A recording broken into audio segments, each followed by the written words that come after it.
नमस्कार, चंदाची रेसिपीमध्ये आपलं स्वागत आहे। आज मी तुम्हाला वांग्याची चमचमीत अशी आमटी बनवून दाखवते। त्यासाठी लागणारं साहित्य कोथिंबीर, आलं, लसूण, वांगी, तीळ आणि शेंगदाणे। तर तिळामुळे आमटीला छान अशी चव येते। मसाल्याच्या डब्यातलं साहित्य तर वांगी मी चिरून धुवून घेतलेत। आता आपण मिक्सरच्या भांड्यात आलं, लसूण, कोथिंबीर, तीळ आणि शेंगदाणे घालूया। तर दोन्ही पण मी भाजून घेतले।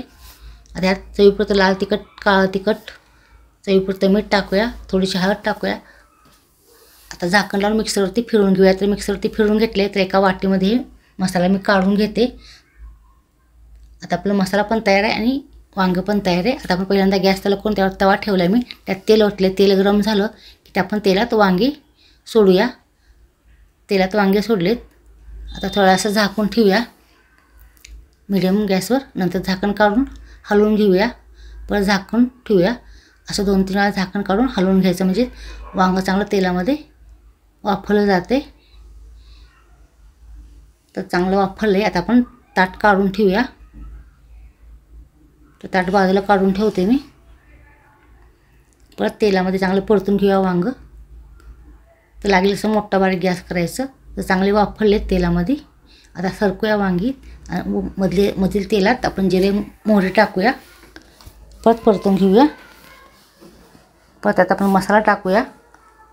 परत आपण हलवून घेऊया। चांगला मसाला वांग्यामध्ये आत गेला पाहिजे। परत त्यात थोडंसं पाणी घालूया। गरम पाणी टाकायचं। थोडंसं गरम पाणी टाकून परत मी हलवून घेते। त्याच्यामुळे पूर्ण मसाला वांग्यात आत घुसला जाते। आता परत थोडं पाणी घालूया आणि परत हलवून घेऊया। वांग्याला पण छान मस्त अशी टेस्ट येते। परत आपण पाणी सगळं ओतूया। आपल्याला जेवढी आमटी करायची तेवढं पाणी ओतायचं। तर आमटीला छान उकळी आली आहे। चिरलेली कोथिंबीर टाकूया आणि बारीक गॅस करून थोडा वेळ आपण आमटी शिजायला ठेवूया।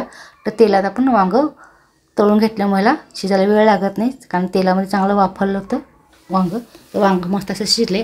तर मस्त अशी टेस्टी चमचमीत अशी वांग्याची सरबरीत आमटी तयार झाली। तर तिळामुळे या वांग्याला मस्त अशी चव येते। आणि मेन म्हणजे तव्यात केलेलं कोणतीही भाजी खायला एकदम मस्त लागते।